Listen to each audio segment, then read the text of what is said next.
What's up, Geeks 4x4? Welcome to the most budget-oriented off-road channel in all the YouTubes. And today I'm going to do one more quick video on the Escape. I want to replace this main power port with a USB. It's going to be super quick. Link is going to be down below to two of these because it's just great to have an extra one around for another car.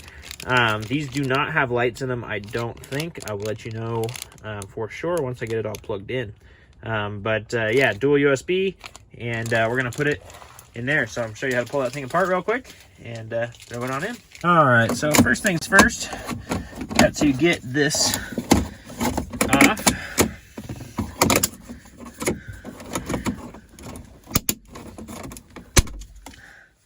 This trim ring, and of course mine is extremely dirty around there, so I will be cleaning all of that up.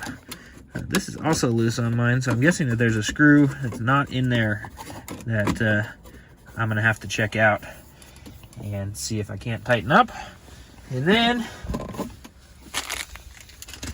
pull the rest of it. Just a couple clips back in here. Pull your parking brake up. Slide that off the parking brake. And wiggle this whole thing out of here, and that's how you get to the back of it. I'll show you once I get it off. Well, I got it out. So on the hybrid, it has this 120 volt power plug, and you got to disconnect that and the cigarette lighter. This is the cigarette lighter plug. It has a little clip on the top of it, and this is the 110 volt. It has a little clip on the side. This guy right there. So, and then you can pull it out. So that's how you pull it out. Next, we're going to cut this connector off, crimp these two included connectors on, and make sure that the one with the pink on it is power. I'll let you guys know, and put it all back together. All right, with this thing on the bench, you can see, and with the USB or the old one out of it, you can see that this has got these little tabs, and I'm going to try and cut these off with this. Something you guys might have, or just file them down. So one of the two, I'll show you guys. I'll let you know what I end up doing. All right, so I ended up filing them. I just used this file. It's plastic. It took about, I don't know, 20 seconds to do each one. And now this guy goes right in there like that. Make sure it's oriented right and tighten it down. So this plug here does not have a screw in it. It's got something that pushes down underneath it. So I'm not exactly sure exactly what it is, but I can't screw that down.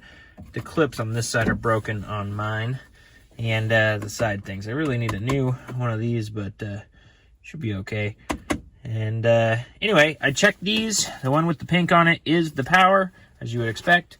So back here, you've got a plus and minus on your new USB.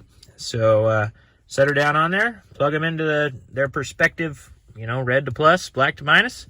You got USB ports. I'll put it back together. If you need to clean in here, this is the rubber piece that goes underneath this and sticks out the front and then sticks out the back. So you can clean all that up and put her back together. And so because my two little catchers on this side they're good, those ones are broken or bad, I'm gonna put a couple dabs of silicone on there, drop this thing back on.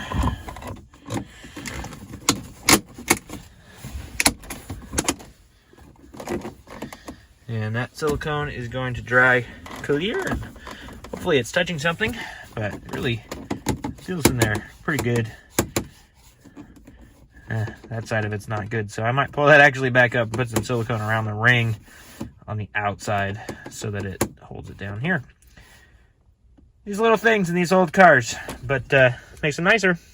And there we have it. I was wrong. These ones are still lit. All of the outside, there's an outside ring, and there's a light in the middle. Plug in something to test it. Works good.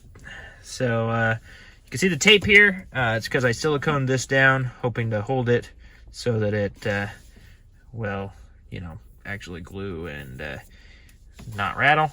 Slide that back down on the parking brake. And that's it. You are into the next generation. Even with this 110 volt too, it's pretty cool. This thing like twists. I haven't really played with this thing at all, but yeah. So anyway, Kind of cool. Brings us into the next generation. Link is down below for the product, and something you can do. Didn't take me too long at all. And there is it, all covered up. Looks factory. So, pretty nice little spot. Well, thank you for watching today. Don't forget the product link is down below in the description. Quick little project that'll make your car feel like a newer car without buying a new car.